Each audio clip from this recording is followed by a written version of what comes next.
আসসালামু আলাইকুম। বাংলাদেশ নৌবাহিনীতে বেসামরিক পদে আবার একটা নতুন সার্কুলার প্রকাশিত হয়েছে। তো আজকের ভিডিওর মধ্যে আমরা বিস্তারিত তথ্য দেখে নেওয়ার চেষ্টা করব। সকল চাকরির আপডেট সবার আগে পেতে অবশ্যই আমার ইউটিউব চ্যানেলটি সাবস্ক্রাইব করবেন এবং ফেসবুক পেজটি ফলো করে পাশে থাকবেন। Dockyard and engineering works, Bangladesh নৌবাহিনী, সোনাকান্দা, বন্দর, নারায়ণগঞ্জ। তো এখানে মূলত একটা পদে নিয়োগ করা হবে, জন্য আপনাদের সংক্ষেপে ধারণা দেব। হিসাব রক্ষণ কর্মকর্তা, পদ সংখ্যা ব্যক্তি, শিক্ষাগত যোগ্যতা স্নাতকোত্তর ডিগ্রি এবং পাশাপাশি কম্পিউটার পরিচালনায় পারদর্শী হতে হবে। বয়স সর্বোচ্চ 30 বছর, তবে যারা বিশেষ অভিজ্ঞতা সম্পন্ন তাদের ক্ষেত্রে বয়স শিথিলযোগ্য, অর্থাৎ বয়স বেশি থাকলেও তারা আবেদন করতে পারবেন।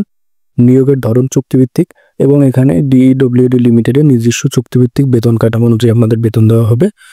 এরপরে হলো অন্যান্য শর্তাবলী এবং আবেদন নিয়ম। আবেদনপত্রের সাথে অবশ্যই আপনাদের পূর্ণাঙ্গ জীবন বৃত্তান্ত, 4 কপি পাসপোর্ট ছবি এবং নাগরিকত্ব সনদ, জাতীয় পরিচয়পত্রের সত্যায়িত ফটোকপি, জন্ম নিবন্ধনের সত্যায়িত ফটোকপি, এগুলো মূলত আপনাদের আবেদনপত্রের সাথে সংযুক্ত করতে হবে। এবং আবেদনপত্র জমা দেওয়ার শেষ তারিখ হলো 16 জানুয়ারি 2025। এই সময়ের মধ্যে আপনাদের আবেদনপত্র ব্যবস্থাপনা পরিচালক বরাবর dockyard and engineering works limited, Bangladesh নৌবাহিনী, সোনাকান্দা, বন্দর, নারায়ণগঞ্জ এই ঠিকানায় জমা দিতে হবে। পাশাপাশি আবেদনপত্র অবশ্যই মোবাইল নাম্বার উল্লেখ করতে হবে।